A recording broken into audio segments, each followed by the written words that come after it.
नमस्कार मित्रांनो, स्वागत आहे तुमचं स्टार बायोग्राफी हब या आपल्या यूट्यूब चॅनलमध्ये. एकाच वेलीवर उमललेली दोन सुगंधी फुले, एकाच आभाळाखाली वाढलेली दोन गानपाखरे, एक गंगेसारखी शांत, निर्मळ आणि पवित्र, दुसरी नर्मदेसारखी चंचल तरीही अवीट गोड सूत्र. मोठ्या बहिणीचा हात धरून धाकटीने पाऊल टाकले. संघर्षाच्या वाटेवरही मग सुरांचे चांदणे फाकले.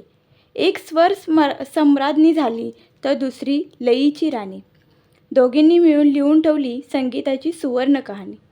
कधी स्पर्धा सुरांची झाली, कधी अबोलाही धरला, पण रक्ताचा तो जिव्हाळा काळजाच्या तळाशी उरला.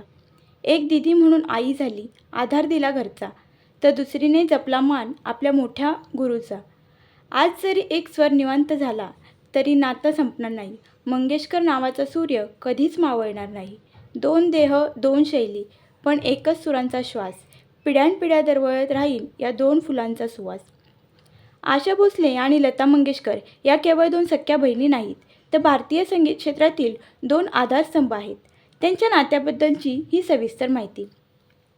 बालपण आणि कौटुंबिक पार्श्वभूमी. मंगेशकर कुटुंबात संगीताचा वारसा वडील पंडित दीनानाथ मंगेशकर यांच्याकडून मिळाला. लता दिदी सर्वात मोठ्या, तर आशाताई त्यांच्यापेक्षा 4 वर्षांनी लहान. वडिलांच्या निधनानंतर संपूर्ण कुटुंबाची जबाबदारी लता दिदींच्या खांद्यावर आली. लहानपणापासूनच आशाताईंनी लता दिदींना एक आई समान, मोठी बहीण आणि गुरु अशा दोन्ही रूपात पाहिली. वडिलांच्या निधनानंतर लता दिदींनी केवळ आर्थिक जबाबदारीच सांभाळली नाही, तर सर्व भावंडांवर कडक शिस्त ठेवली. आशाताईंनी अनेकदा सांगितले आहे की लहानपणी त्या लता दिदींना खूप घाबरायच्या. त्यांच्यासाठी लता मंगेशकर केवळ मोठी बहीण नव्हती, तर घरातील प्रमुख व्यक्ती होत्या. या शिस्तीमुळे सर्व मंगेशकर भावंडे संगीतात आणि आयुष्यात स्थिरावू शकले. संघर्षाचा काळ आणि वेगळ्या वाटा. सुरुवातीच्या काळात दोघींनीही चित्रपटसृष्टीत स्थान मिळवण्यासाठी खूप संघर्ष केला. लता दिदींचा आवाज शास्त्रीय बैठक असलेला आणि अत्यंत गोड असल्याने त्यांना लवकर प्रसिद्धी मिळाली. दुसरीकडे आशाताईंना सुरुवातीला लता दिदी नाकारत असलेल्या किंवा ज्या गाण्यांसाठी इतर गायकांनी नकार दिला होता अशी गाणी मिळत असत. परंतु या संघर्षातून आशाताईंनी स्वतःची एक वेगळी शैली निर्माण केली. जिथे लता दिदी भक्तिरस आणि शृंगार रसासाठी ओळखल्या गेल्या, तिथे आशाताईंनी कॅबरे, गझल आणि पॉप या गाण्यांमध्ये स्वतःचा दबदबा निर्माण केला. प्रतिस्पर्धी की बहिणी. बऱ्याचदा प्रसारमाध्यमांनी त्यांच्यात कोल्ड वॉर किंवा स्पर्धा असल्याचे चित्र रंगवले. हे खरे आहे की व्यावसायिक पातळीवर त्या एकमेकींच्या स्पर्धक होत्या, परंतु त्यांच्यातील कौटुंबिक नाते नेहमीच घट्ट राहिले.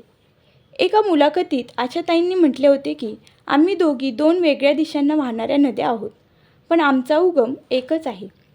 काही काळ त्यांच्यात मतभेद झाले होते आणि त्या काही वर्ष एकमेकींशी बोलत नव्हत्या. हे त्यांनी स्वतः मान्य केले होते. मात्र आयुष्याच्या उत्तरार्धात त्या पुन्हा जवळ आल्या. गायकीतील फरक आणि साम्य. लता मंगेशकर त्यांचा आवाज शुद्धता आणि परफेक्शनसाठी ओळखला जातो. त्यांच्या गाण्यात एक प्रकारचा सात्विक भाव असे.